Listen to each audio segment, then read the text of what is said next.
En face des Invalides à Paris, la manifestation organisée par le Rassemblement national était un événement attendu. L'objectif, afficher l'unité du parti derrière sa favorite, Marine Le Pen, en proie aux difficultés judiciaires. 6 jours plus tôt, le lundi 31 mars, elle est condamnée par la justice française à 4 ans d'emprisonnement dont 2 ans ferme, ainsi qu'à une peine d'inéligibilité de 5 ans avec application immédiate pour détournement de fonds publics. Une condamnation qu'elle remet en cause. Ce n'est pas une décision de justice, c'est une décision politique. Un discours anti-juge auquel adhèrent les militants et sympathisants venus ce jour-là pour soutenir leur favorite. Aujourd'hui, on a des juges qui en fait essayent de bloquer Marine Le Pen parce qu'ils ont bien compris que c'était elle qui était présidentiable en 2027. C'est elle qui va passer. Aujourd'hui, les Français sont à droite, veulent un changement.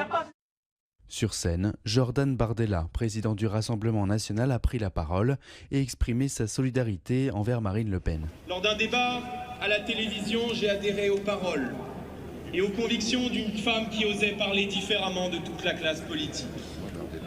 La dénonciation de la peine prononcée à l'encontre de Marine Le Pen ne fait pas l'unanimité, au contraire. Place de la République, une contre-manifestation à l'appel des LFI et des écologistes dénonce le discrédit jeté sur la justice française comme une menace pour son indépendance.